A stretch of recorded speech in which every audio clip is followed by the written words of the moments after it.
Yeah, baby. Yeah. The Mac is back with another video. Hello, the initiated. My name is Marcus Junikala, and today we're having a look at another plugin. And today it's the Sonible Smart Gate. So a couple of videos ago, I did a comparison between Waves Factory Equalizer Sooth 2 Gullfoss and Sonible's Smart EQ3, and Sonible had a look at that and said, hey, that looks somewhat decent, and we're coming out with a new plugin. Would you like to check it out? And when it's Sonible coming up with something, I'm always interested. I actually have everything in their smart lineup. EQ, the limiter, the compressor, the reverb. It's all fantastic stuff. So obviously said, yes, I'd love to check it out. Gates are a very sort of unique thing of their own. In terms of this demo, what we're going to do today, I'm probably going to focus on what the gate can do in a sort of more creative sense. So first of all, perhaps the most common use case for a gate is to get rid of sound that is not needed. So you have a drum recording would be probably the most common use case. Obviously, drums are recorded with a bunch of microphones, and there's a lot of bleed and a lot of sound coming out of multiple different sources. And once you gate things, meaning you let through certain sound and you don't let certain sound through, you are cutting out a lot of information that doesn't necessarily need to be there. So that would be one use case. Obviously, you can use gates as creatively as you want. So, 80s drums would be the sort of maybe one of the most common examples of that. Very big gated drums. But, anything beyond that, creatively speaking, you can obviously feed certain sound into the gate and tell it to, cut out or come in, depending on the sound source. So really, your creativity is the limit in terms of what gates can be doing. But like I said, I'm probably going to be focused more on the creative side of things, because as a composer, I deal with sample libraries a lot. And a lot of the time they are very, very polished already. So I'm not trying to get rid of bleed or these kind of basic fixing audio engineering problems. I do have some vocals in here, but they're already quite polished. I can find the raw audio for that. But still, I'm going to try and demonstrate as many different sound sources as possible, and then explore how I could creatively use this in my own work. So every time you do cut something out, it obviously gives you space in your mix, and the more space we have at our disposal as music producers and mixing engineers, the better off we tend to be. So and obviously, like I said, I'm just really interested in how what kind of creative stuff I can get with this, because I'm a rhythm guy, I'm a drummer myself, and I'm always looking for ways to insert some interesting movement and rhythm in my tracks. So yeah, interested in seeing how this works. So Sonible uses, at least what they say, is a lot of AI based processing. So yeah, it's fundamentally based on AI. So I don't know, they probably teach this engine, for the lack of a better word. I don't have the terminology to discuss this at the level that they do it, but probably feed it a bunch of information and teach it what is what, and tweak things around so that the likes of us can take the plugin, tell it what it's listening to, and then it will deliver results that are hopefully as refined as possible. Now, as I mentioned before with Sonible Smart EQ3, with these plugins, you're telling it what it's listening to. And that's in the world of creativity, that's always can be a kind of a subjective call. Like if I'm telling it that it's listening to a kind of a bass sound or a kick sound, it's obviously going to behave based on what it's taught. And in the sort of the most generic use cases, these are just like out of the box going to sound fantastic. But when you're going for a specific sound, let's say you have a synth part that has kind of a mid-range that is supposed to be maybe a bit nasally or honky, these kind of stylistic things, it can definitely have more issues in understanding what it is that you need to do. Now, luckily, the Sonible products are tremendously, first of all, visual, which helps tweak them a lot, but they're really well thought through. So obviously, if AI doesn't help you in that case, you can get as manual as you want. And to my taste and my estimation, the interface is just among the best out there, and that's why I absolutely love these plugins. But I think that's enough talking. Let's just having a look at this web page. SmartGate, content aware gate, so that's the AI part. Features intelligent source detection, focuses on your selected target source. Fair enough. And I should say also, my experience with gates so far hasn't been all that positive, in all honesty. I think the best one that comes to mind is FabFilter's gate, which I've used so far, but even that leaves room to, be desired. Ultimately, you want something you can just throw on and it just works and it sounds great. But I always feel like it's cutting out things that I'd want to have be there, I want to keep in there. And obviously, these engineers who are designing these are facing a very tough issue because the way gates work, it's a very tough problem to send through sound and get rid of something else without making it sound unnatural or abrupt in some kind of a way. So I do sympathize with their issues, but interested in seeing whether this gets closer to a sort of a perfect end result. And also, that being said, obviously sometimes you don't want the gate to sound super natural and realistic, so in that case you're better off. But going for not supernatural, but very natural sounding gating, where you get the sound you want but none of the stuff you don't, quite tough in my experience to actually achieve. So yeah, seems like a pretty basic Sonible approach, and I expect I would be throwing it on the track and it just works fantastically. In terms of pricing, this seems to be the standard intro price if you don't have anything from Sonible before. So I logged out to check this out. Shows 89 euros for me for the intro price, and at least I got an email to complete your smart bundle. I think it said 49 euros. So very, very reasonable offering. For transparency's sake, like I said, Sonible did send me a license to check it out, but that's it. I'm not being paid for this video otherwise, and as always, all opinions, both in good and bad, are my own. So that being said, let's get rid of Chrome here and take us to Studio One. So again, I'm showing you at least a part of my desktop here, so you can see a bit more of what I'm doing here.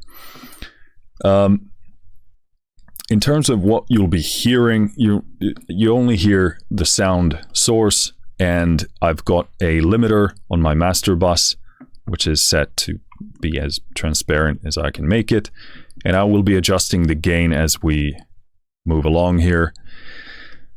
this is simply to make the level decent for this video. There's no other function for it here, so that's why I'm keeping it as transparent as possible. But otherwise, we only have the sound source and then smart gate. So a few things we got here. We got drums, we got piano. So yeah, drums by Tempo, Teletone Audio. Stunning stuff. Then we've got Golden Age Grand by Teletone Audio, which is a piano. Then we got the Wurlitzer here, again, Teletone Audio, Vesper Tone. Evolution Songwriter by Orange Tree Sample. So this is an acoustic guitar, steel string. Got the vintage violin bass, again, Orange Tree Samples. This is kind of the Beatles style bass guitar, electric bass guitar. Lunaris 2, we got some pads here, but I don't think it doesn't make much sense for gates. But we do have this arpeggiator from Diva, and this is, I believe, from the sound pack, Luftroom sound pack. What is it called? There are so many names. I can't remember. I'll look it up. Zephyrah. Or was it Zephyrah? And then I do have some vocals here from a collaboration album I did with Symbian Project. Album is Saturnine, and the track is The Afterlife. And I got some low vocals here and some high vocals. These are already pretty processed, but they do have some kind of extra fluff still in there, so we can test the gate on that. But that's pretty much the setting there. So we're going to start with the drums, which is probably going to be the most, I guess, the best example around. Luckily, Sonible does do big interfaces as well here, so we can stretch this to a somewhat decent size. Now, the way this works is you have this magical box up here, which now says no target. And by the way, this is a blind demo. I haven't played with this at all, so I know close to nothing. I read the basic kind of intro of it on the website. So, and I like to do these things this way because it shows at least how I would intuitively look at this. And some of you are smarter than I am, probably most of you, and you probably catch on to certain things faster than I do. But it's just to show you, if I have issues with something, probably someone else does as well. So interesting. We open this menu here, and you're supposed to tell SmartGate what it's listening to. And obviously we've got full drums here, but it's giving us vocals, speech, acoustic guitar, guitar electric, bass keys, kick, snare, toms, hi-hat. So we don't have like a preset for drums as a whole, which kind of makes sense in the typical sense of gating. But if I did want to get creative with it, with a full drum kit, or even like a percussive section, which is what I'm thinking about the most, then I would love to have like a preset for that. But do we have any other ways of? No, this is the set we get. So we got mode, ducking, and gating. So gives you more creative control. Detection, it's mono or mid, side. So we're just going to keep it at that. This is a stereo track it's listening to. So, but sort of following general audio theory principles, I'm going to tell it to listen for the kick, because that's really the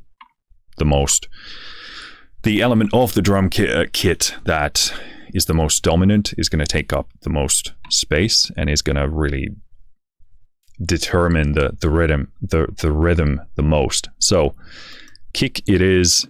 Now it says I'm looking for kick in your audio.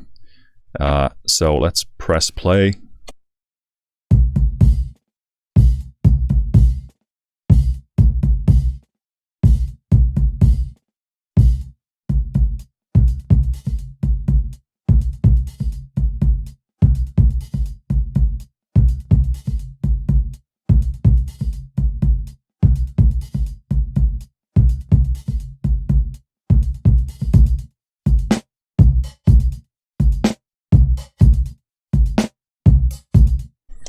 So right out of the gate, no pun intended, that's pretty impressive. Obviously, some of the hi-hats are coming in, and the hi-hats in here are already processed, quite polished. They're made to be quite meaty, so they have quite a bit of that sort of mid thickness. So that's probably why they're bleeding through. And obviously the snares are bleeding through as well, but it didn't listen to that part. So let's Sorry, I didn't understand that. I'm not talking to you, Siri, but you know. Let's listen to a section that has a snare and then tell it to listen to a kick.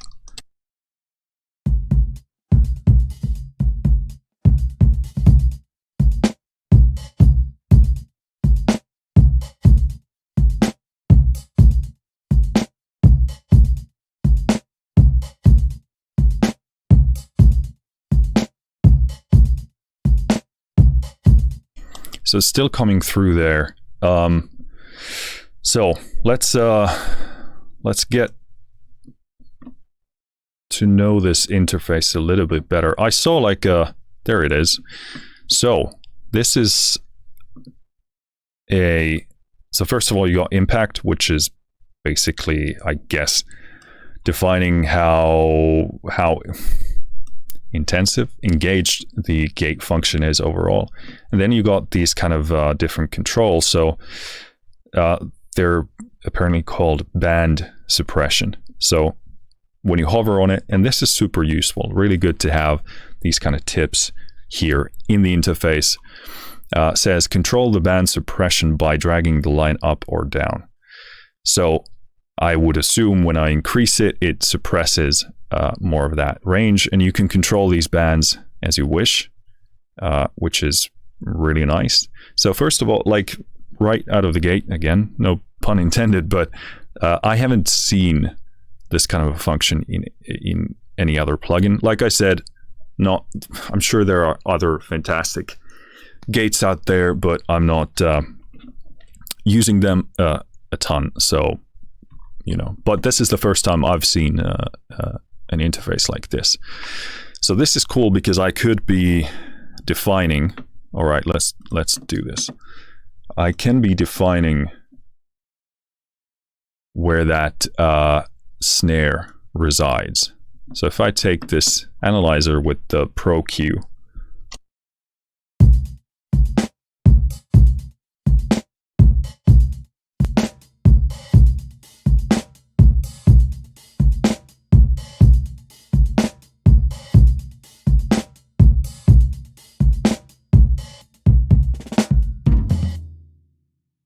so that's about 210 hertz, ranging to 1.3K. So I could adjust this suppression here to be somewhat in that range. And let's tell it to suppress the heck out of it. Now it's turning into red. So it's telling me this is probably not a great idea, Marcus. But I won't allow AIs to control me, okay? I will resist. No, I bow down to our AI lords. But just to test the principle here, why can I not? Oh, there we go. So let's see what it does.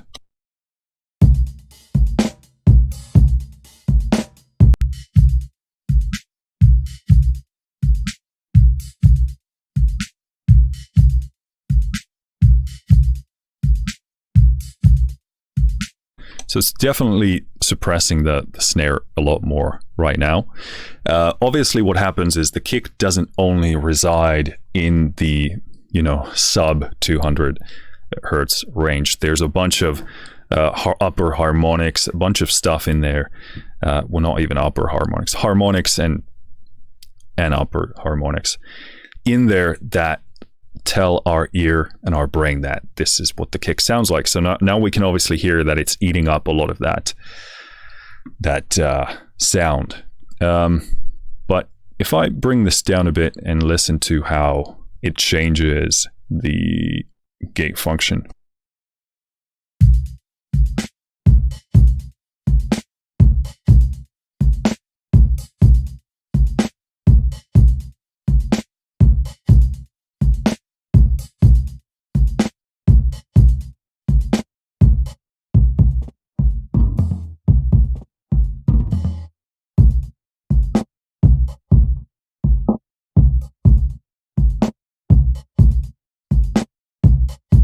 it sounds like it's definitely utilizing some filters there at the sort of more extreme range. And that's when it's telling you like, okay, you're getting pretty extreme there. So should probably pull it back because it becomes very audible, the filtering side of it. We're going to set both of these at 69 because that's the perfect number.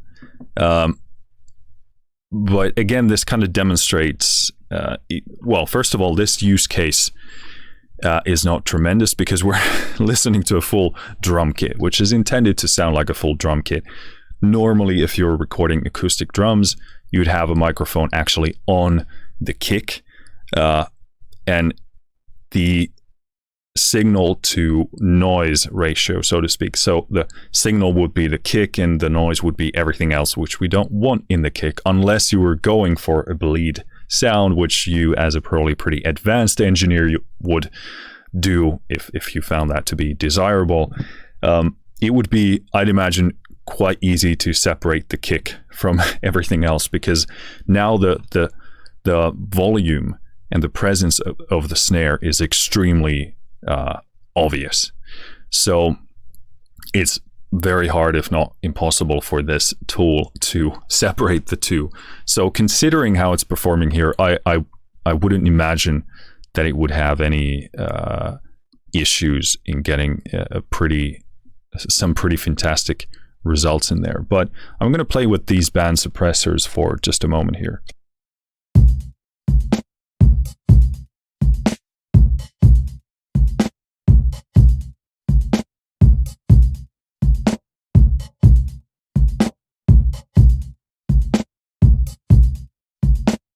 So it's doing a pretty fantastic job in keeping the kick very, very present, and it's not changing the tone of it a ton, even when we push these. And also when it goes into the red, I find that to be a pretty spot on zone in terms of when it's telling you, okay, you're beginning to alter the sound here. So that's a good job there. Obviously here in the big screen you have the kind of main controls. So you got your threshold, which is this big thing here.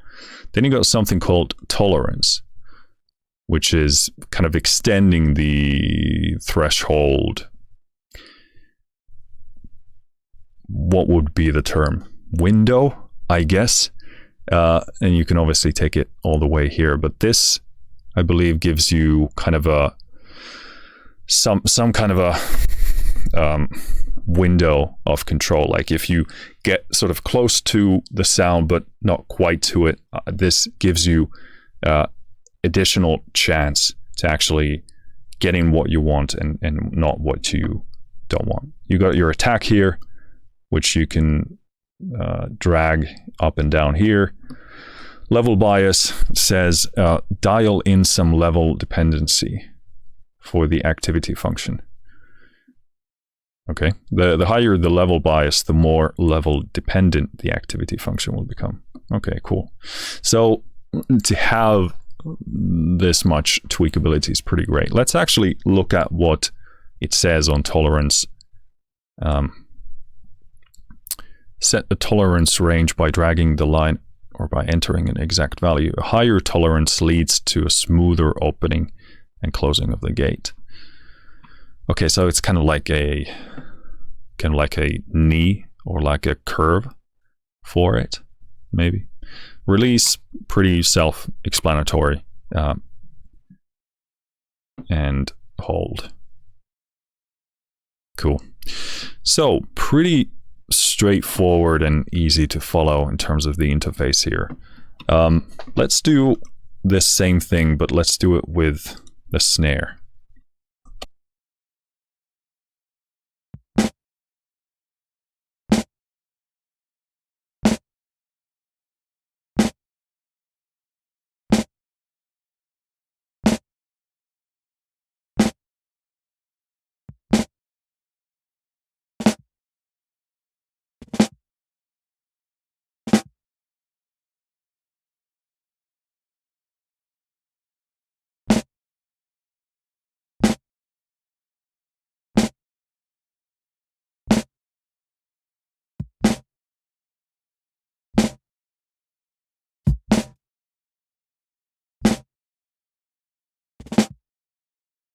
Okay, that is very impressive.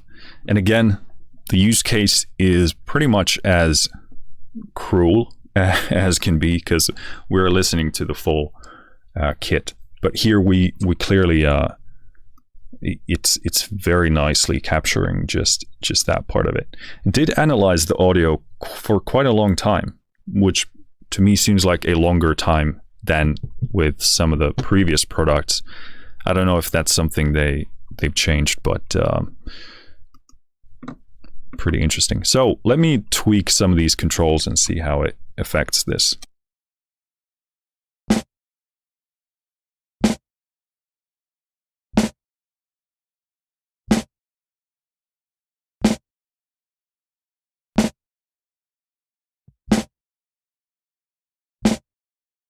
Yeah, so the tolerance clearly sounds like a knee, like in terms of the, like it says, the smoothness of the incoming signal. So if you make it smaller, it's going to be very abrupt, leading to this kind of transient spike.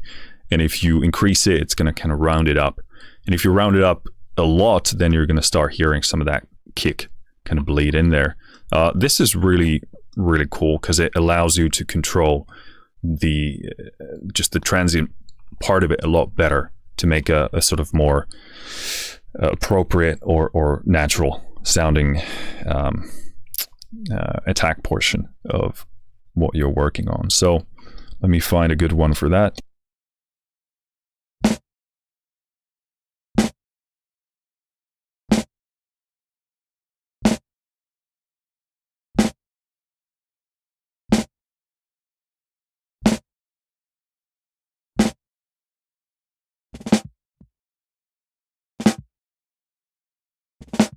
So I would make it pretty big in this case, because smaller values make it the transient just too aggressive, and this kind of brings a kind of a whoop sound to it, which could work for your snare.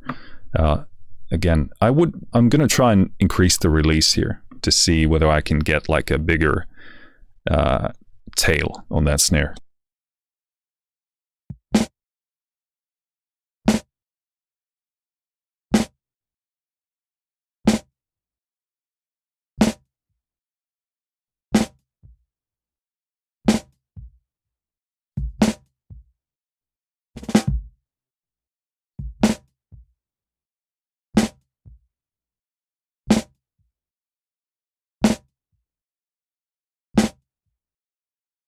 Yeah, that's definitely better. Obviously, the part is changing somewhere in between, and this is something you want to keep in mind when working with these smart tools, these kind of AI things, because they are really listening to specifically what you're feeding them. So if sections, parts change, and this is especially true with something like a gate, where it's really important what the actual incoming signal is, what the transients are, what the actual notes are. So in this case, I would automate this to change based on the section. So I would teach it every single one of these sections, so I would have as much control over each one of them as possible. And this would especially be true with drums when you're dealing with so much transient information and these kind of very clear, distinct hits, versus, let's say, like a guitar, where you would have a lot more evenness and fluctuation in the relationship between the transients and really the body of the sound. So this is really cool.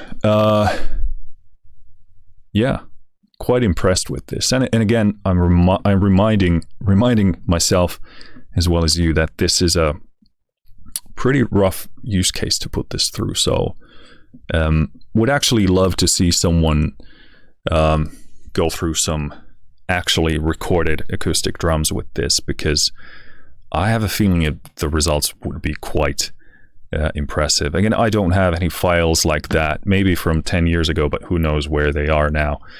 So yeah, they do have a hi-hat setting here, so I really want to listen to what that sounds like.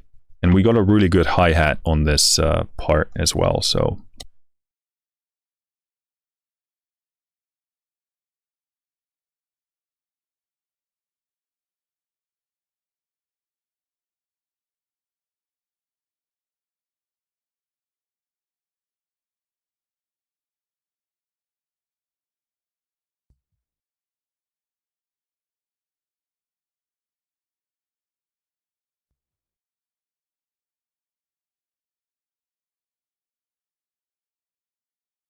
So that's interesting. It's saying like we can't hear any hi-hat.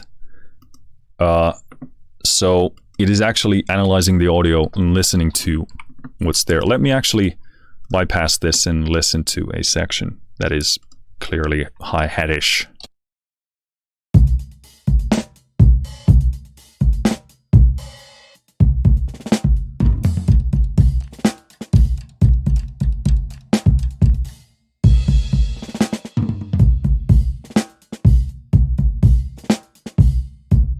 So it's probably like the balance of things is the cymbals in tempo are a bit quieter, muffled, and personally I love that, and obviously this is a finalized kind of a sound, so it might be used to hearing hi-hats louder or cymbals louder in general. Obviously I could turn them up, but this first part has it sort of in a more obvious way. So let me select that and try that again.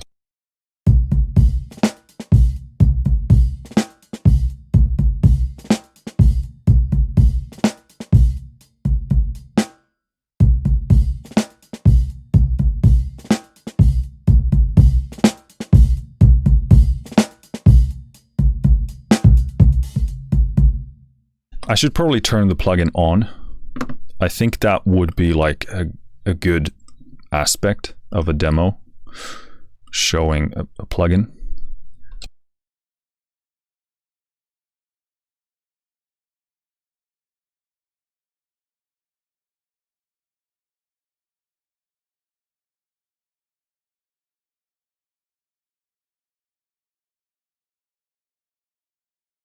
Okay, so it's saying it's not hearing anything, and I think that's due to, you know, it's expecting to hear like live recorded drums, or maybe like even like a hi-hat actual mic on there. So we can't really demonstrate that with this example. But cool, yeah, very impressed. Obviously, we're kind of limited here what we can demonstrate in terms of dealing with raw acoustic drum recordings, but based on this performance, I would probably have no no doubt that it's the results would be pretty impressive on that front as well. All right, next up, piano. We don't have a preset for that. We got keys. We could try that. So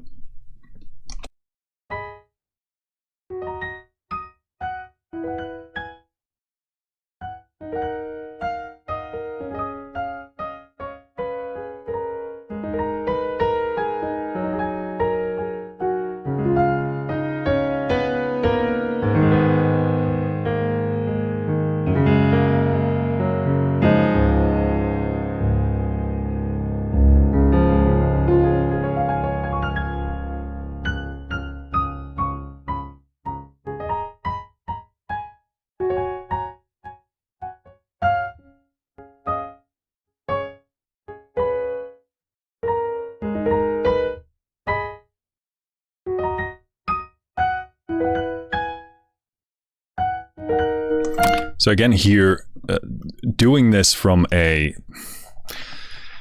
generic standpoint doesn't make any sense. So this would be like a stylistic choice. If I wanted to take some keys and alter the rhythm, have them come in and out in a sort of a rhythmic fashion. I have to say that the movement of it seems pretty interesting to me, and actually kind of musical. So let me just play around with this and see what we get.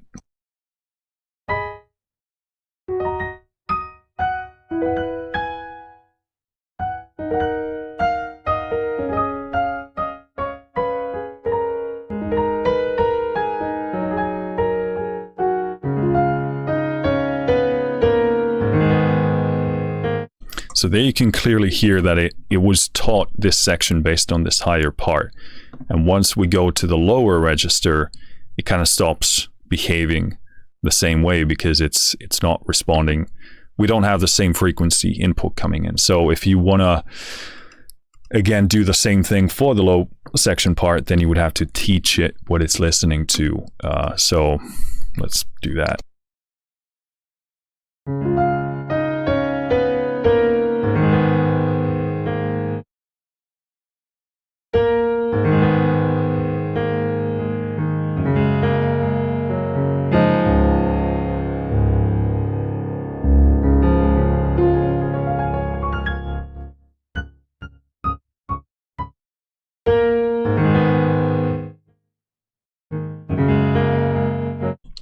Okay, I was muted. So, yeah, there you, when we go to the lower register, the sound becomes this kind of block, it kind of a blob of sound. So the gate can't really separate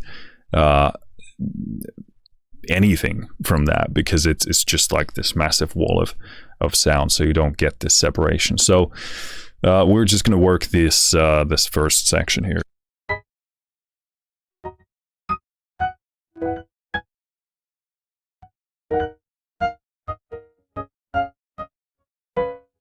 Now, I really like this. Obviously, this sounds like shit, makes no sense. So we're just going to have to imagine that there's some kind of a creative function here. I do love this interface because, first of all, it shows you where the peaks are coming in. So you can adjust the threshold, and then you can see the actual gating happening here on top. So this is really cool. And I love visual tools in audio. I know there's a lot of hate towards that from a lot of people because music is just supposed to be about the sound, and fair enough, like the end result, yes. And this is the main thing I've been saying for years now, is that these tools allow you to teach yourself to hear things better. You can actually train your hearing a lot better, and a lot of the time, like, I can get to results faster with a visual interface. Like, I have zero ego about me being the engineer in the studio who did something by ear versus like visually. And there are certain jobs, certain processes that just work a lot better visually. Obviously, at the end of the day, we make the decision based on what it sounds like. But many steps of that process can be aided by visual aid. And obviously, if I'm EQing something, visuals mean close to nothing to me, and that's always happening with my eyes closed and listening to what I'm hearing. And even with like compression, same thing, depending on what I'm doing. But sometimes you want to see where the peaks and valleys are, so you can adjust the threshold range accordingly, really, really fast. Long story short, love the interface, looks great, makes complete sense to me. So let's try and do something even remotely interesting creatively with this. This is a horrible instrument to demonstrate this, and a part as well, but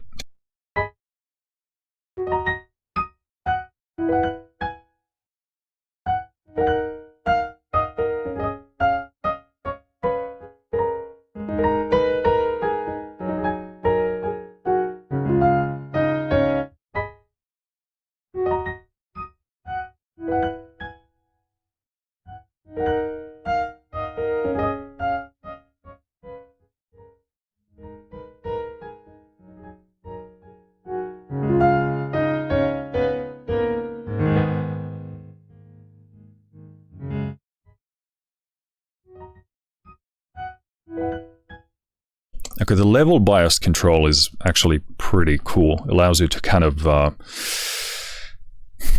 how should I put this? Kind of a general control to fine tune the relative balances. I don't know, that's the best I can do. But yeah, I mean, something like this, if I wanted to turn this into a pad, I would probably go with something like this. Then we could, what could we do with it? A bunch of stuff. Let's do a delay on it. And let's see Moog wanting me to update this.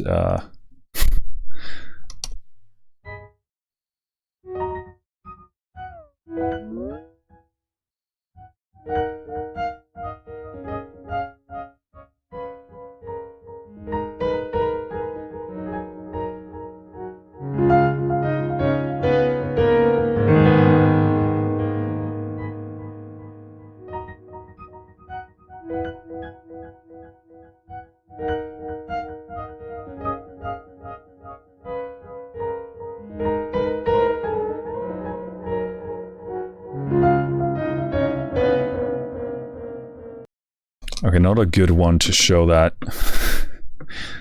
Okay, let's do Sound Toys Superplate and hope the system doesn't crash.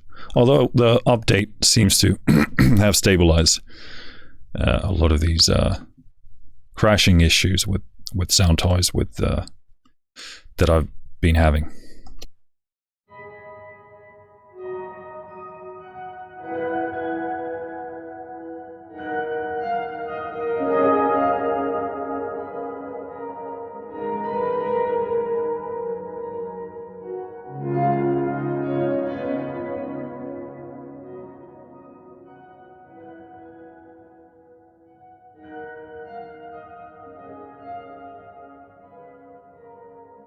So something like that, not super evocative or inspiring, I'd say, but you know, trying to turn a pile of shit into something half decent. So, but yeah, you get the idea. You have a sound source. You could take this, bring this in, adjust it, get rid of the transients. Like, to my taste, what I would probably do with something like a gate creatively, take a sound, turn it into these kind of waves that are rolling in, and then feed it to delay and reverb, and then you would essentially have turn anything into a pad.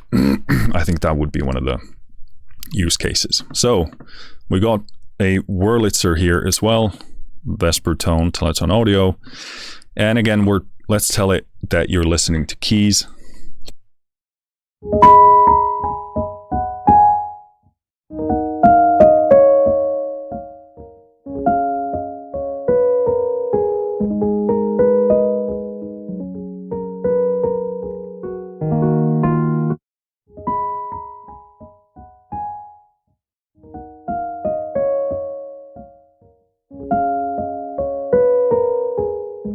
Again, the signal is quite hot coming in here, so we don't have really the range to deal with this.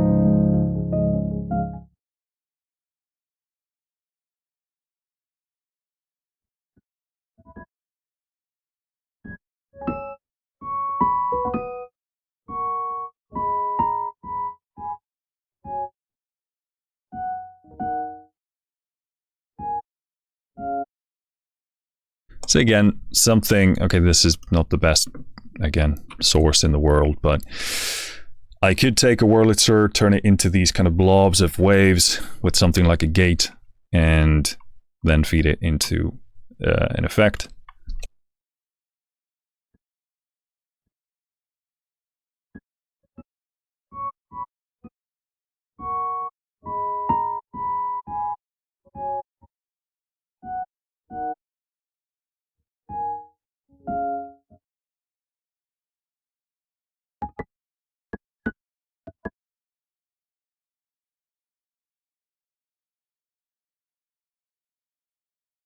Okay, so we crashed. That's unfortunate. So start normally.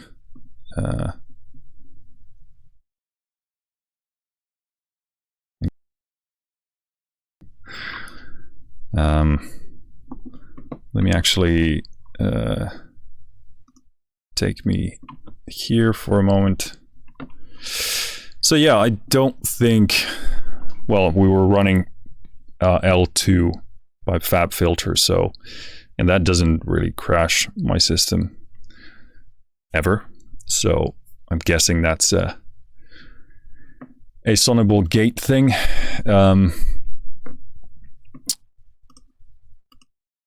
But let's try and finish that test there. I'll actually take you back with me here.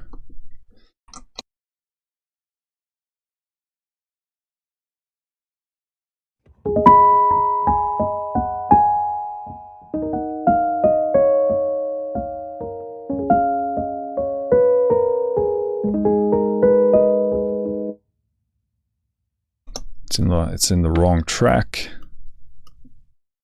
So let's get that fixed. Oh shit. There we go.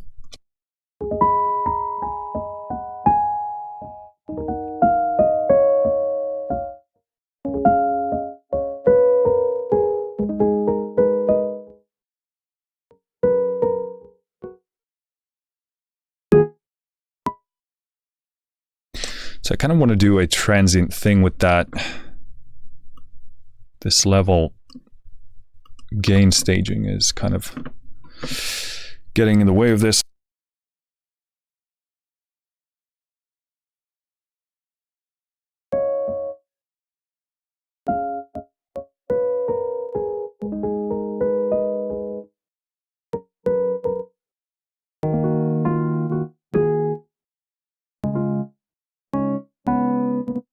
Yeah, I think that's this kind of a crappy example. So let's move on. No point in trying to make something crap sound like crap. Acoustic guitar, I believe. So one of the things here that is interesting is that when you select like a new target, it learns the signal, but it doesn't change the settings here, which can be good in certain situations, but sometimes if you want to completely reset, it's also can be a bit tricky, especially if you want it to tell you, hey, this is a better starting point. So I'm not sure whether you can just kind of reset this with a press of a button. Maybe I'm just not smart enough for this, but obviously you can take a new copy and go from there. I'm sure should be a way to do that. Acoustic guitar. So let's tell it that's what you're listening to.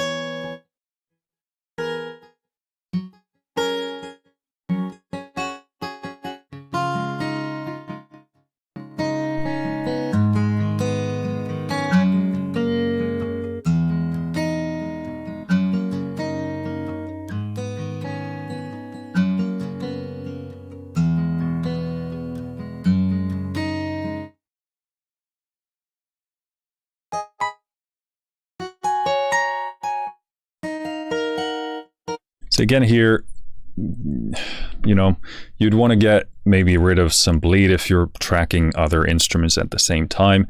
Overall, in an acoustic guitar recording, it's so much about the general essence of the sound that I would struggle to think of situations where I'd want to cut out something that's already in the signal, because I would be going for this immersive whole sound, unless there was something in there, like another instrument that I wanted to get rid of. So again, I'll just quickly try and turn this into something else, creatively speaking, by using a gate, but I don't know how useful this is going to be as an example. So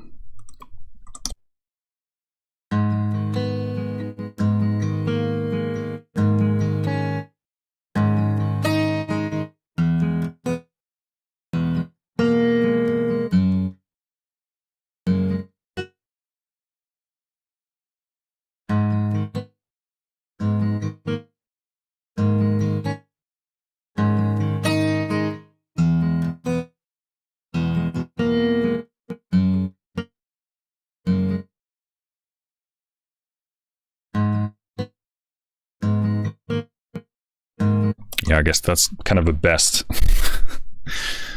use case I would do. But the point is, you could grab parts of the sound and kind of, let's say you wanted to take acoustic guitar and give it that kind of electronic aspect, you could do that. Again, not tremendously useful as a use case here, but you get the idea. And in terms of tweaking a gate to do that, again, I haven't seen anything better do that. But let's tell it it's listening to a bass here. So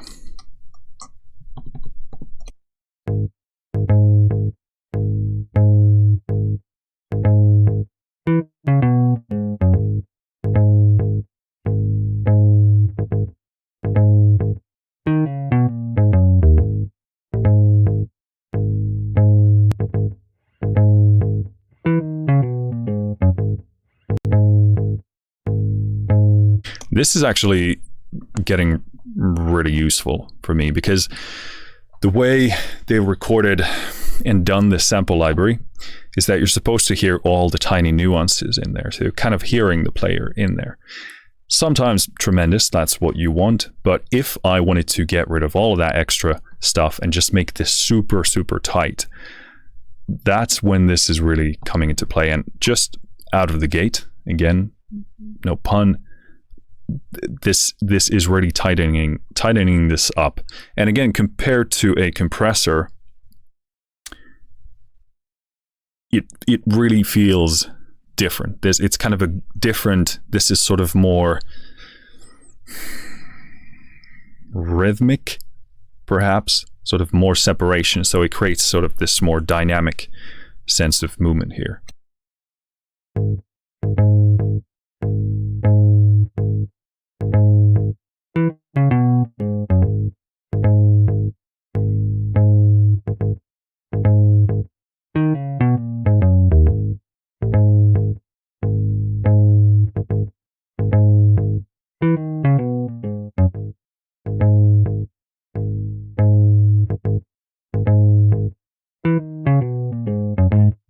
I find this interface so useful. Like, you can immediately begin to see, like, okay, what is it accepting and what isn't it?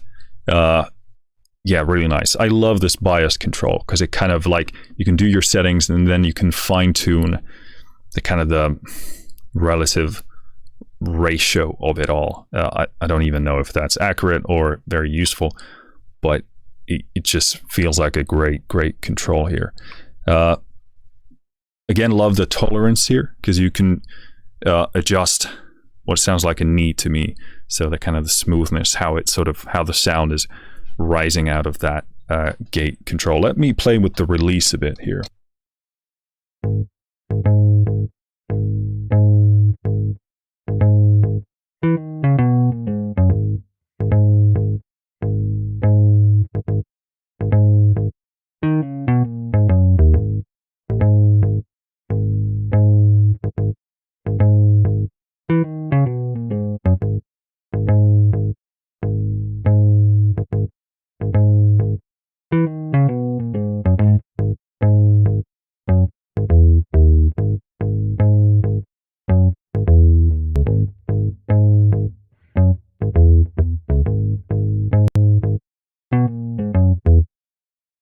So first of all, you can hear all of those, you know, bassist sounds like the player, the sliding, all of that disappears straight away. Let's go from the beginning. I'm going to bypass this so you can hear the bass on its own. Let me adjust the limiter level first, so that we're dealing with a better level.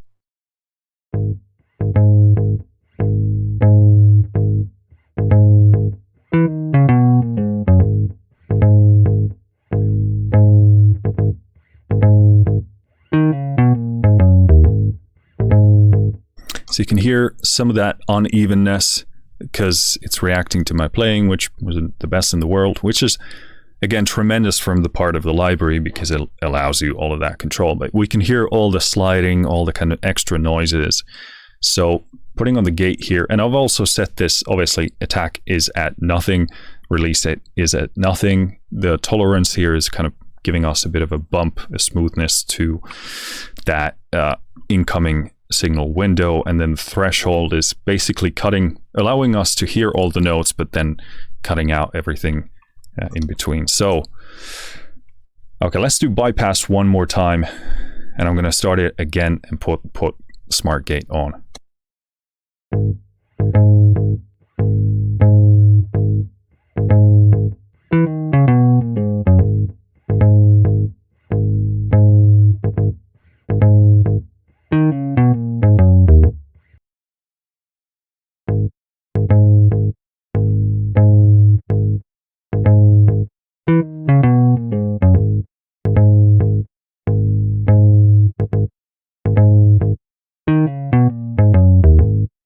Yeah, super tight, super snappy.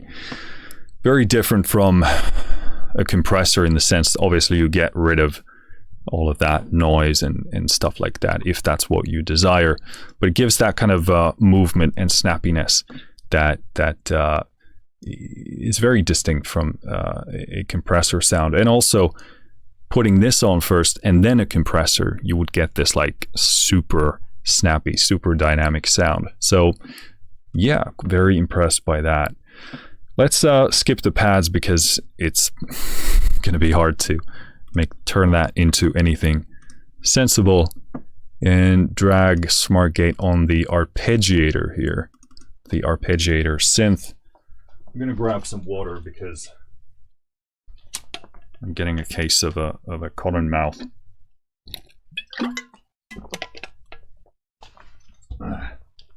So, arpeggiator.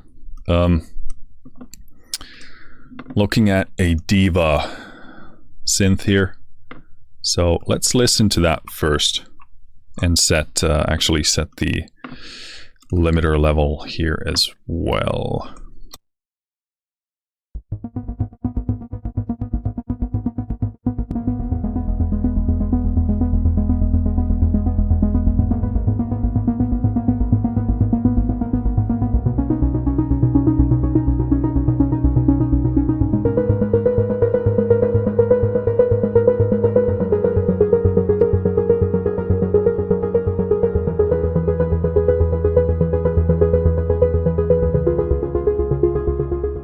Right, so that's what we're dealing with. Again, we have a few options, but we're going to tell it that you're listening to keys. And this is one of the things to think about, because what I find to be more useful when you're telling these plugins what to do, think about the nature or the style of the sound. Like this arpeggiator is kind of a mix of something percussive with something sort of pad-like almost, because it's kind of saturating the sound field, but we have these rhythm pops coming in and out. So you could tell it that you're listening to something percussive as well, and perhaps you're getting better results that way. So when it comes to these kind of sounds that aren't, you're listening to a guitar or a voice or a snare or a bass, if it isn't kind of a very standard approach, then you need to think about, like in case of synthesizers, there is no one synth sound. There can be an infinite amount of different synth sounds and styles. So you're going to think about what it's actually doing, what is the dominant nature of the sound you're dealing with. So you could tell it that, hey, this is a snare. So it's like, okay, well, a percussive sound probably has like this kind of a transient profile, etc. So worth keeping in mind, because a lot of the time, especially when you're using the EQ, for example, from Sonible, like an EQ profile is so contextual to what you're artistically trying to achieve that you really gotta think about the quality of the sound and what it then probably relates to in terms of what Sonible has taught the plugin to listen to. So don't be afraid to try these different profiles as starting points when you have sounds that are sort of atypical. But let's start with keys and go from there.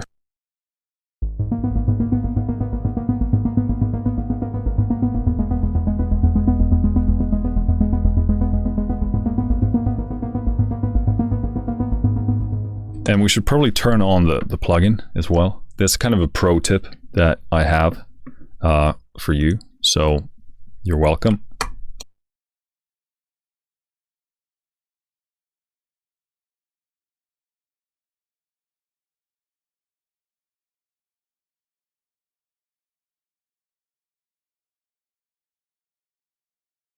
So here it's struggling to actually hear what it thinks it's supposed to be hearing, which is keys.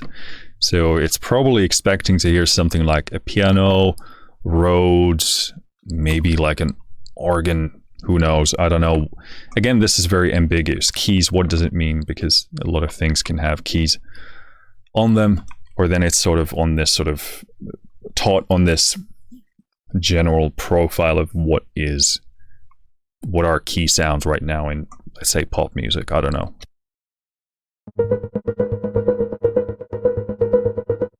So I'm playing this higher part in case it evokes keyness in SmartGate's mind.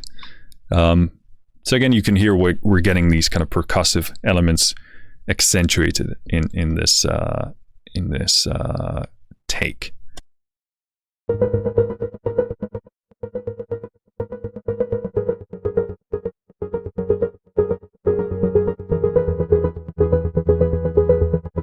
Okay, let's say, so I wanted to accentuate that rhythm aspect. We're getting those clicks and pops. And again, here, it's not adjusting any of these parameters because that's what we set previously. So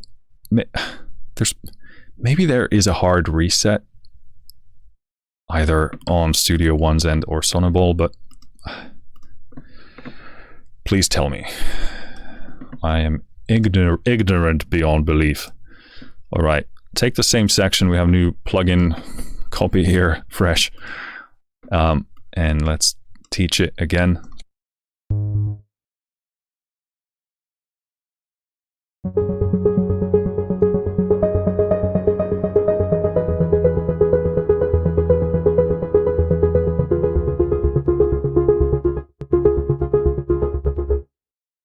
Yeah, so let's say I wanted to make it sort of more dynamic and percussive. So let's tweak that.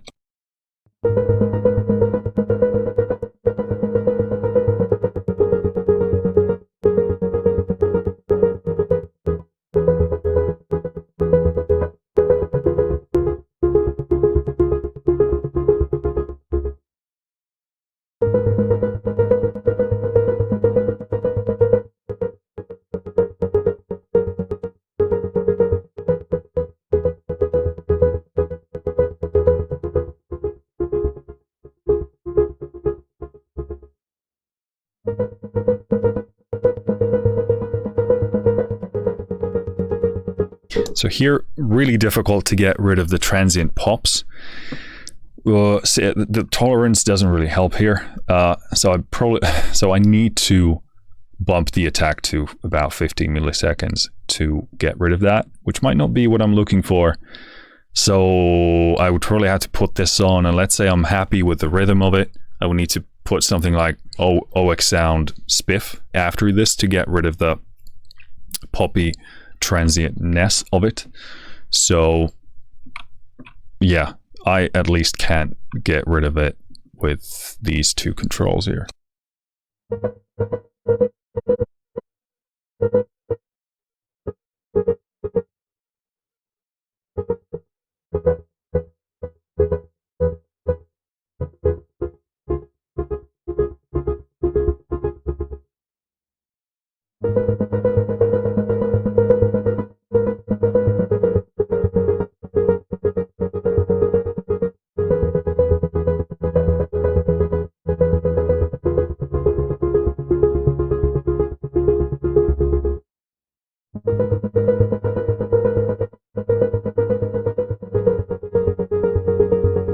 So yeah, that's probably the closest I'd get with this.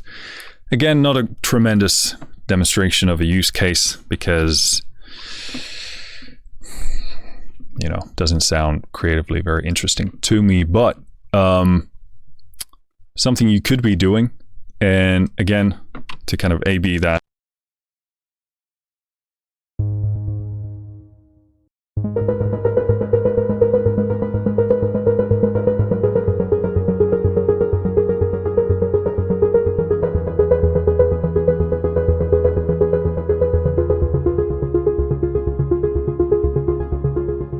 So there's a lot of like noise and well, noise, because the synth is generating that. So if I did want to, if I just got that from a client and they, you know, we ended up deciding that it needs more,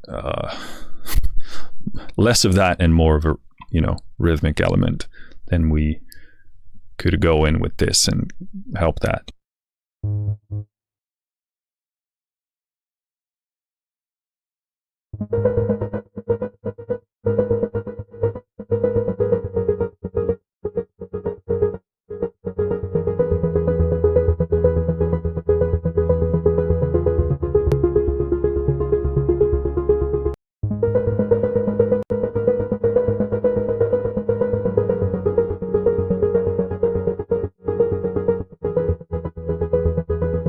So you could make it as abrupt as you want, or just kind of a subtle thing that controls that.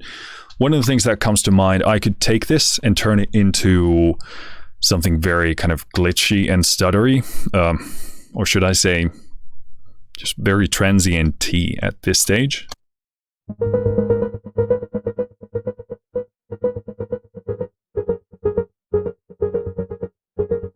So something that's kind of just popping in like that. Then I could pull out, so this is kind of just like a creative use case demonstration.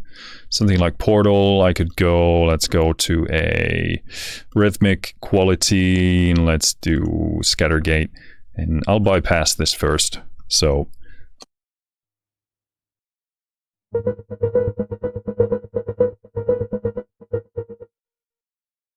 this would be with Portal.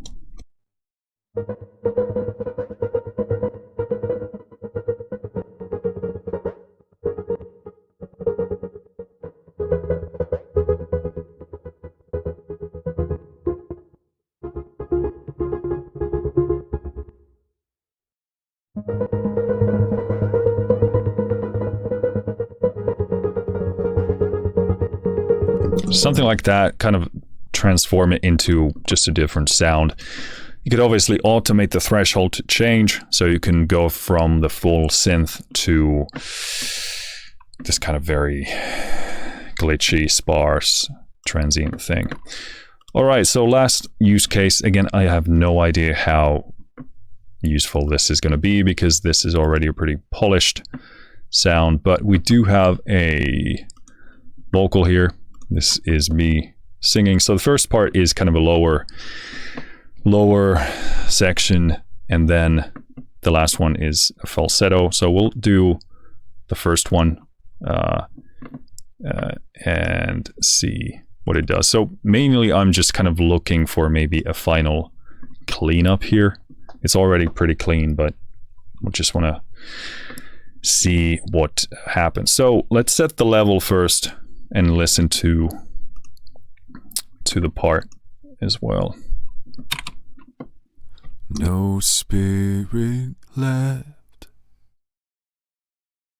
my will is spent, See you there on the other side. Cool. So that's it. Very already quite refined, but you can hear a bit of those breaths, a bit of that presence in there. So I want to see if I wanted to get rid of that, I could tell it, hey, vocals, and let's actually give it some room there and listen to what it does. No spirit left. My will is spent. See you there on the other side. Again, don't have the plugin on. So I'm going to say that was me just letting you know what it's like without the gate. No spirit left. My will is spent. See you there on the other side. Okay, so out of the gate, again, you can very clearly see it work. It's not perfect because it's cutting out some of the end bits, so we would need to adjust those. But we are hearing, this brings a very nice tightness, kind of a polish to it. And that can do a lot in terms of giving a vocal a sort of a more refined sound. And yeah, I guess polish would be the term we're using here. No spirit left.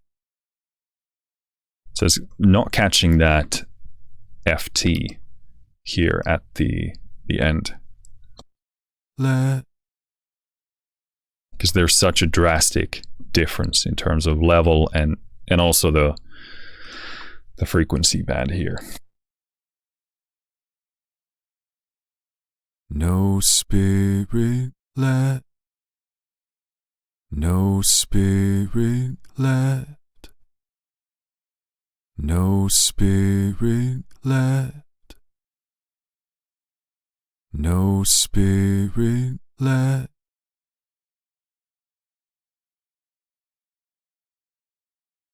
No spirit left.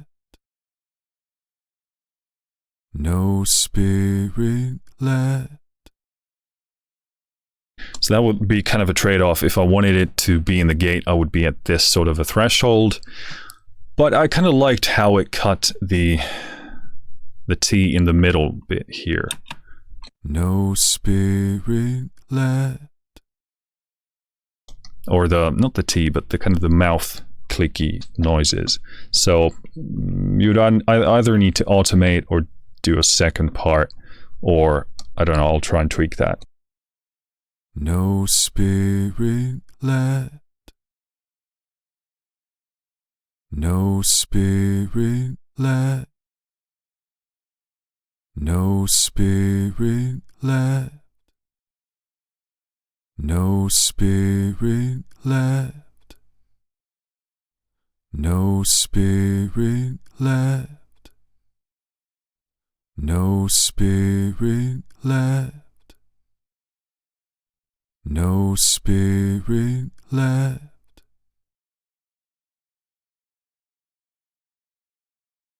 No spirit left. No spirit left. So there you could adjust the release to get kind of a bit of that T in there. Depends on what you'd want to go for, and in the mix if it was audible. So that's one way of doing it and kind of maintaining this good threshold for the main body of the sound. But let me tweak some of these other ones as well. My will is spent. See you. So there we're catching the T's. Let me drop this down to 100. My will is spent. so it doesn't catch it. So this is actually working surprisingly well. My will is spent. My will is spent. My will is spent. My will is spent. So that would probably have to be the release time that takes in those T's. So that's kind of a good way of doing it. Obviously, there can be some trade-offs depending on what else gets through on those settings. See you there. See you there. My will is spent. My will is spent. My will is spent. My will is spent. Cool. So in this case, it would be kind of minor subtle things, getting rid of those tiny ambiances and extra sounds. On the other side. So let's listen to this falsetto part. So this is, I don't know, at least 2 octaves higher. I'm going to bypass this first, and actually, again, let's do a fresh copy here. But bypass that, let's listen to the part first.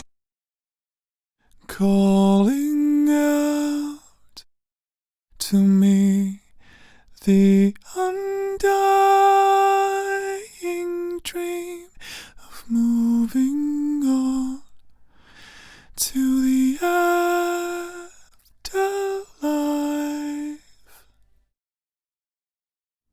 Moving on to the afterlife. So yeah, very different type of section. There's still a lot of air in there, a lot of those inhales stylistically kept in there, but kind of interested in seeing how it behaves on those. So let's tell it vocals, and let's put the plugin on. Calling out to me the undying dream of moving on. And again, this is a tough task because a lot of those airs have a lot of body there in the mids as well. So it's kind of probably pretty tough to separate those. Dream of moving on. The undying dream. The undying dream of moving on to the afterlife.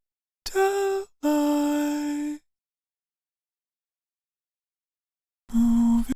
So again, I would increase the release here. Calling out to me the undying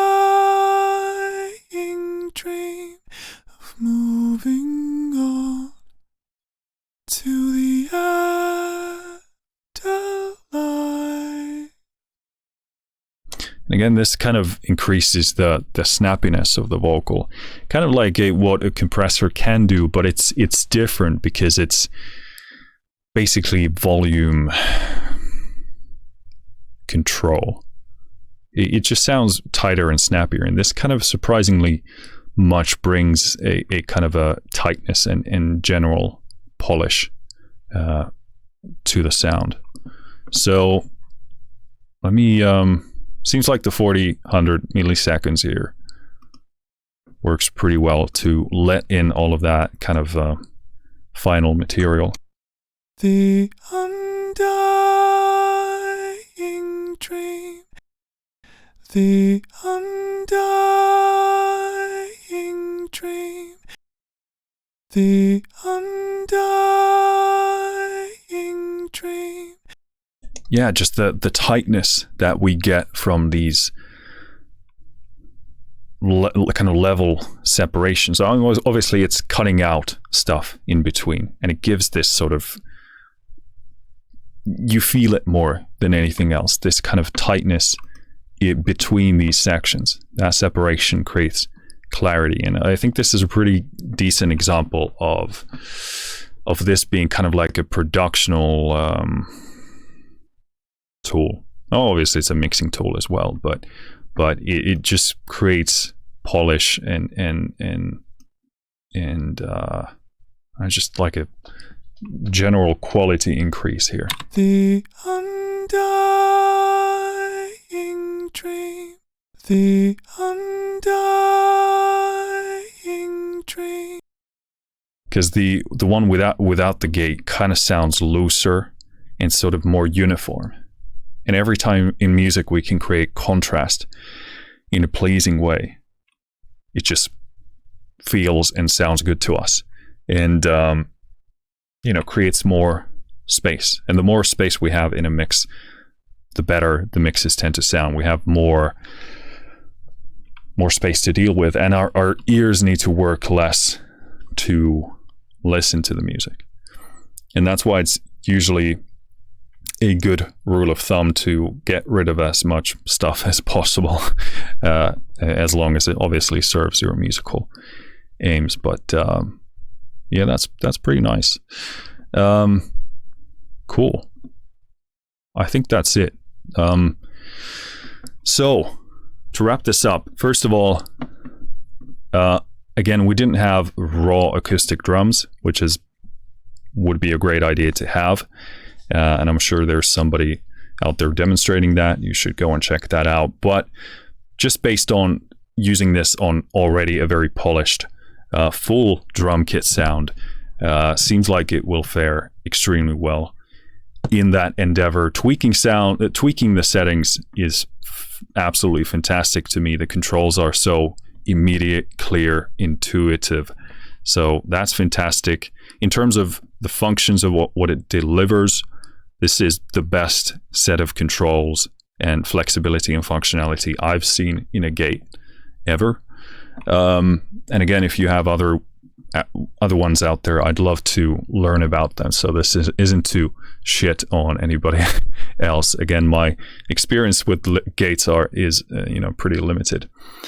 In terms of the target options here, I would love to see more. This is kind of a pretty narrow set of options.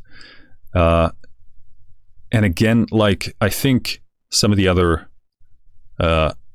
options, I think like EQ and stuff, they have targets for low vocals and high vocals. Then you got low speech, high speech. I think seems to me like it would make a lot of sense to have that optionality here as well, because gates are so affected by the frequency content coming in.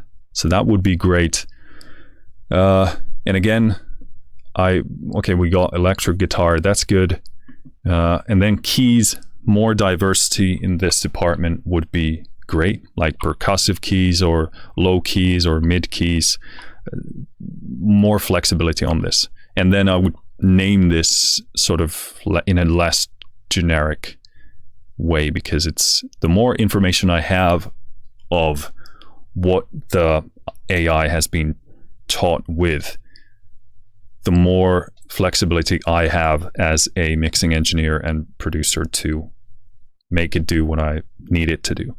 A full drum kit option would be great, mainly out of creativity, because I want to feed it, like, let's say, a big percussive section, and if I wanted to have this kind of very abrupt gate type of thing coming in and automate a bunch of those to kind of make like a glitchy or something very dynamic going, that would be fantastic. Again, maybe I'm probably like a kick, or yeah, probably a kick with some tweaking would do that, but I'm guessing I would be better off with some material being taught for that.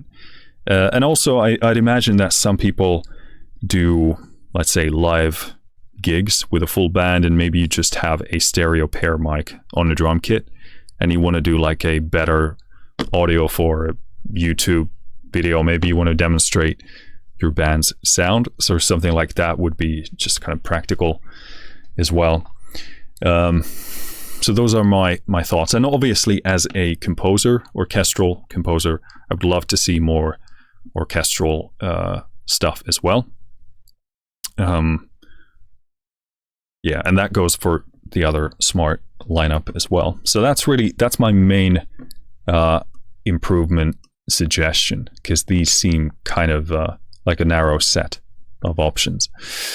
But other than that, really nothing comes to mind. Maybe that complete reset option, it's probably in here. What is this? Undo. Well, that could kind of do it, I guess. I don't know actually if it resets anything, but load saved presets. Okay. And these are different plugin states. So yeah, kind of a hard reset button. Maybe that's built into Studio One. Probably is. So yeah. But that's it.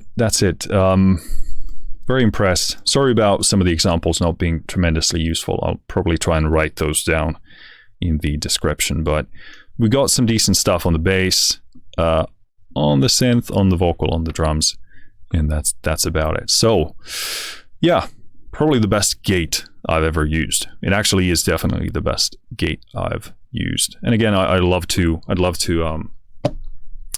hear how this is faring on complete raw recordings where you have to do a bit of cutting and cleaning up.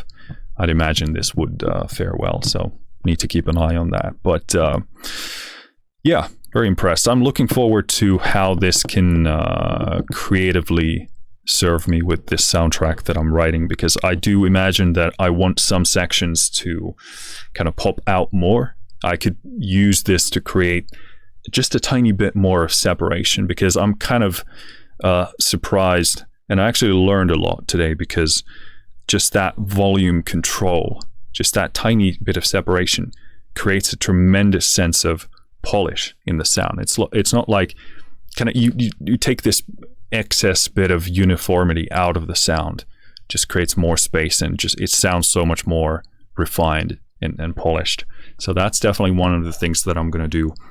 And then going to do further testing with like orchestral percussive sections, whether this can create kind of a sort of janky, more abrupt sense of movement there, and pair it with something like Portal, like a granular thing to make it pop more. So those are my thoughts of what I probably want to do with this next up. But yeah, all in all, super impressed.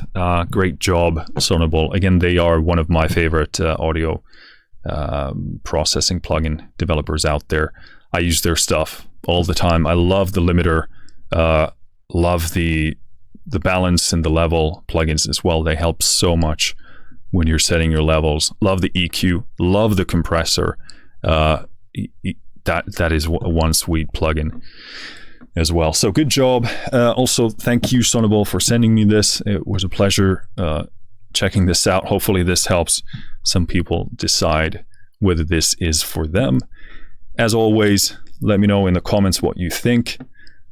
Always a pleasure knowing what comes to mind. But that's it for this video. Thank you for listening. Thank you for watching. Take care of yourself. I'll see you next time. Finished.